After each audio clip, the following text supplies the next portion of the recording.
dans la baie de San Francisco, un village nommé Sausalito.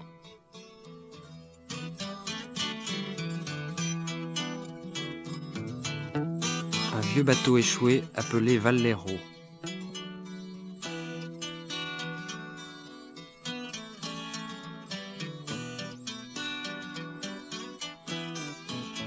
Une rencontre, le philosophe Alan Watts.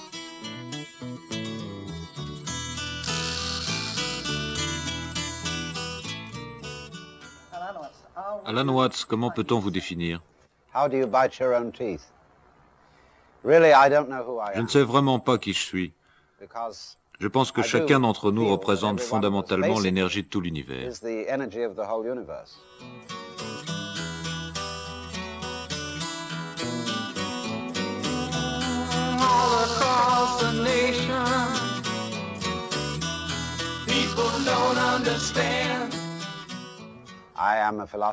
Je suis un philosophe, ce qui veut dire une personne qui trouve que l'existence est merveilleuse et extraordinaire en elle-même, et qui désire de ce fait découvrir sa véritable signification.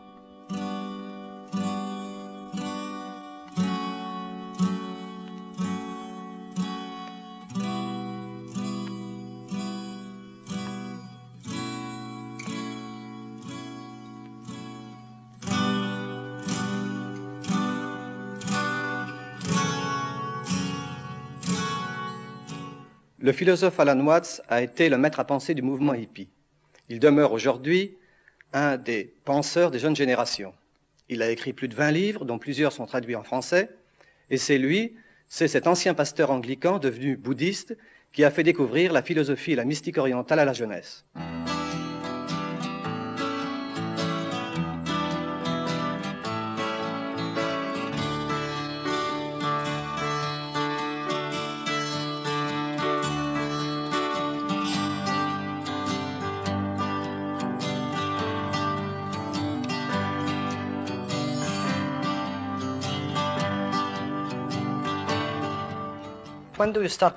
Quand avez-vous commencé à être connu du grand public aux États-Unis? C'était en 1956, au moment où j'ai publié mon livre La Voie de Zen, et il y avait à cette époque ce que l'on appelait populairement le boom zen. Et il s'est trouvé que mon livre a navigué sur la crête de cette vague. À l'époque, tous les artistes, les poètes s'intéressaient au bouddhisme zen.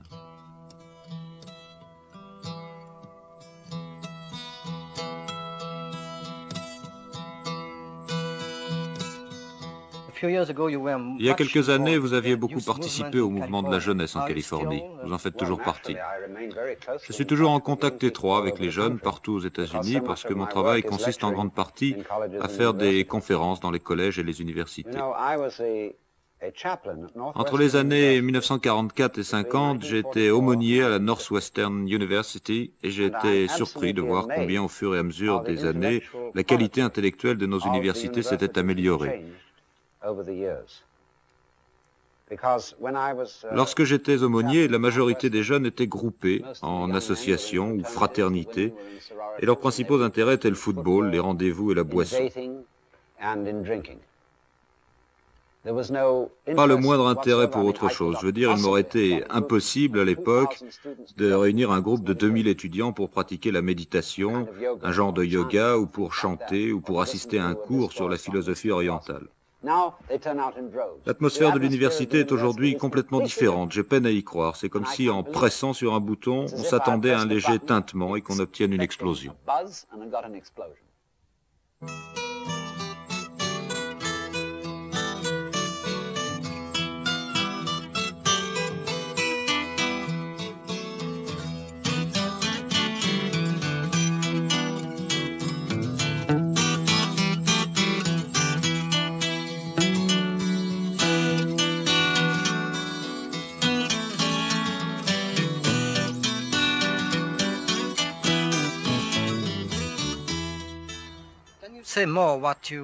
Qu'est-ce qui vous a séduit dans la philosophie et la religion orientale?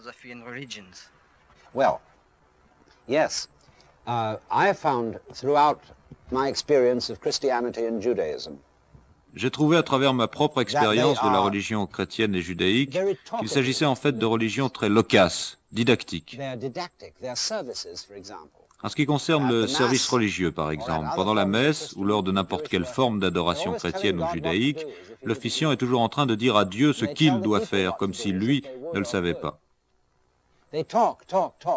Ils disent aussi aux gens ce qu'ils doivent faire, comme s'ils allaient ou s'ils pouvaient le faire. Ils parlent sans s'arrêter, et tout est là. Il n'existe aucune autre forme d'expérience spirituelle, c'est-à-dire quelque chose qui soit plus profond que réfléchi, qui sorte des entrailles.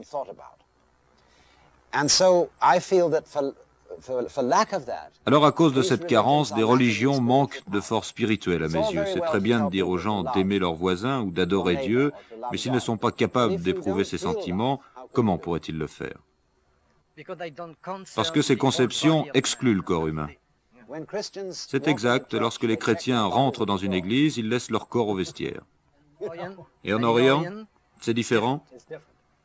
Oui, c'est différent, parce que la respiration reste un élément essentiel dans l'exercice de toutes les religions orientales, telles que le bouddhisme, l'hindouisme, et elle fait partie d'un ensemble que l'on appelle en sanskrit sadhana, ce qui signifie rite. L'objectif de cet exercice est assez curieux. Il tend à arrêter le flot incessant de paroles dans notre tête en essayant d'atteindre ainsi un silence mental complet. Ceci devrait nous permettre de voir la réalité telle qu'elle est vraiment et non pas la réalité qui nous est décrite.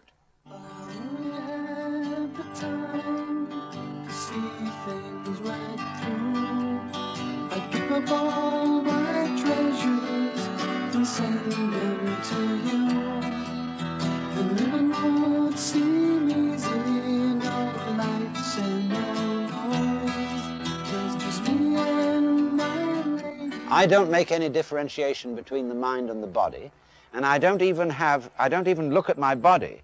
Je ne dissocie nullement l'esprit du corps. Je ne considère pas mon corps comme étant cette chose qu'on entend traditionnellement par corps. Parce que l'idée qu'on se fait du corps est celle d'un véhicule dans lequel nous circulons comme un chauffeur dans sa voiture. Et ce n'est pas mon point de vue.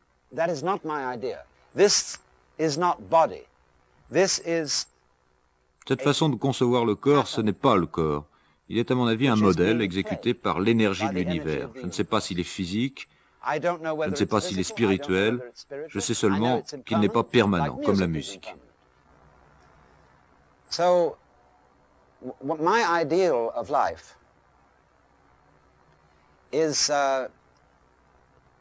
Donc mon idéal de vie serait qu'un être humain complet puisse allier le spirituel et le sensuel, les deux ensemble, le mystique et le matériel.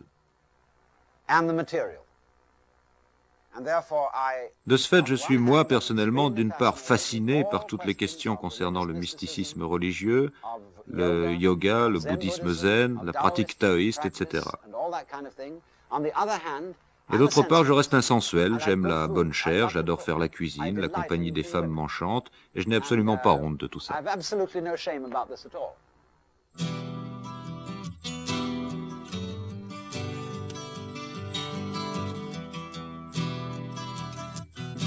Whenever it's a rainy day, I pack my troubles up in my room. I chase all the clouds away. I get myself back to the womb. But I know that you're gonna cry. Tears are running from your eyes. The piece of my life you take is one that's so often breaks.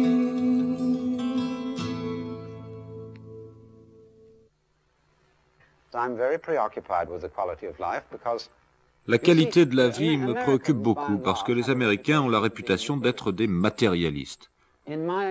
Or, ma définition du matérialisme est quelqu'un qui aime la matière. Les Américains ne sont pas matérialistes parce qu'ils n'aiment pas la matière. Ils la détestent et ils essaient de la transformer le plus rapidement possible en pacotille. Les Américains sont tous des scientifiques chrétiens au fond d'eux-mêmes. Ils ne croient pas en la matière, ils veulent l'abolir et rendre le monde aussi théorique que possible.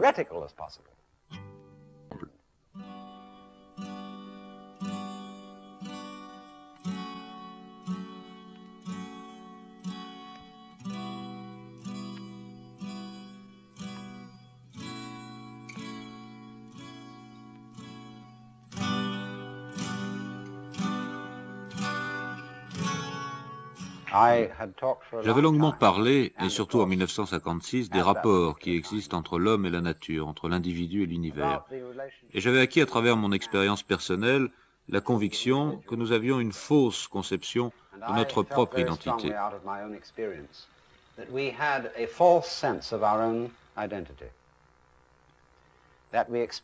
Nous nous imaginons comme étant des noyaux séparés, conscients et actifs, vivant à l'intérieur d'une sorte de housse en peau, à l'extérieur de laquelle se trouve un monde objectif totalement inconnu et qui nous est complètement étranger.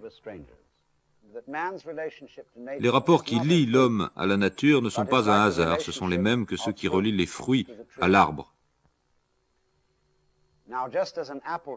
Prenons par exemple le pommier. Je vais inventer un mot, je vais transformer le substantif pomme en verbe. Je pomme. Tu pommes, il pomme. Nous pommons, vous pommez, il pomme. Je vais maintenant appliquer le même raisonnement à l'univers, à la galaxie dans laquelle nous sommes, nous, les gens, engendrés, tout comme le pommier pomme. Nous ne sommes que les symptômes de tout ce processus, nous sommes quelque chose que l'univers fait. Donc, si nous sommes intelligents, et nous n'avons aucun autre moyen de concevoir l'intelligence qu'en disant « nous sommes intelligents », alors tout le système est intelligent puisque nous en sommes les symptômes. Nous ne sommes pas les marionnettes de l'environnement, de petites billes qui roulent au gré du destin, nous sommes l'environnement. Il n'y a qu'un seul processus, et si on le réalise, on est libre. Nous devons finir par comprendre que nous sommes beaucoup plus étroitement liés à tout ça. Il n'y a qu'un seul processus. En science, on l'appelle le champ unifié du comportement.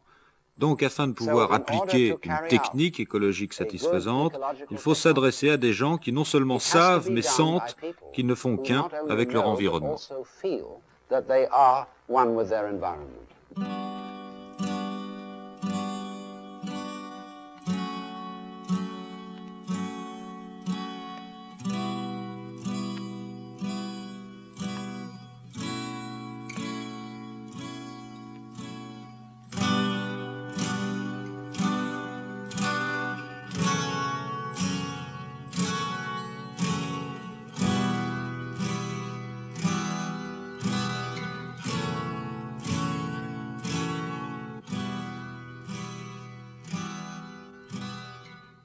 Vous avez écrit un livre sur les hommes, les femmes et la nature. L'amour et connaissance. C'est un livre qui m'a servi de toile de fond pour la philosophie chinoise de la nature et qui montre l'éloignement de l'homme de la nature qui va de pair avec son éloignement de la femme.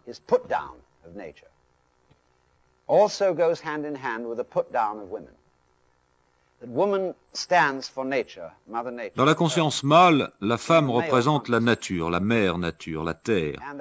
Et il a considéré les deux comme quelque chose qu'il fallait subjuguer, dominer. Tandis que le secret du maniement de la nature n'est pas celui-là. C'est ce que les Japonais appellent du judo, ce qui signifie la manière douce.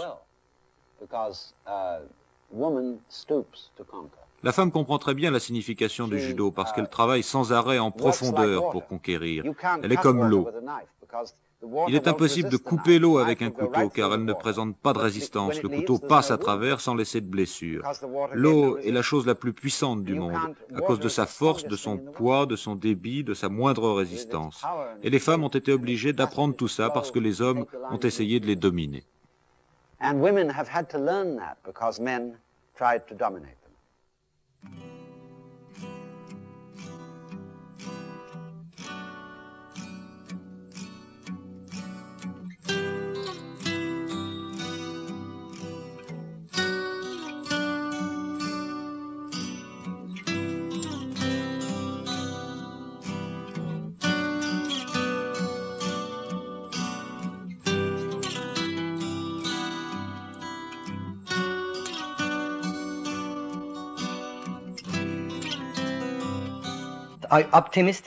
Vous êtes optimiste ou pessimiste en ce qui concerne l'avenir? C'est une question extrêmement difficile parce que je devrais être pessimiste. Si je regarde les choses telles qu'elles sont, avec réalisme, je pense sans aucun doute que les êtres humains feront certainement un maximum de bêtises. D'autre part, lorsque je regarde mes enfants, je commence à me demander si j'ai raison, parce que leur sagesse m'impressionne vraiment.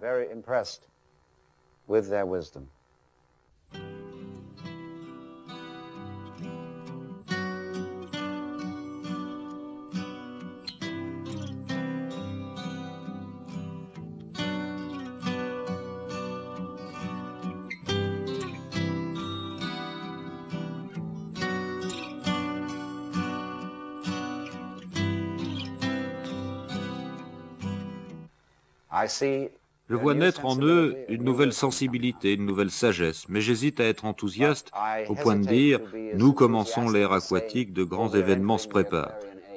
Je ne sais qu'une chose, tout ce qui m'intéresse vraiment c'est le présent et non l'avenir. Ma philosophie est la philosophie de la manière de vivre dans l'éternel présent.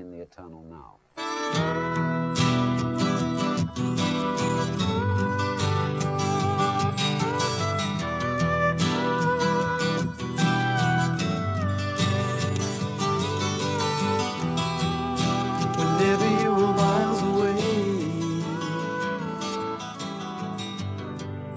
I think of you the way you are. Your shiny lips, your auburn hair.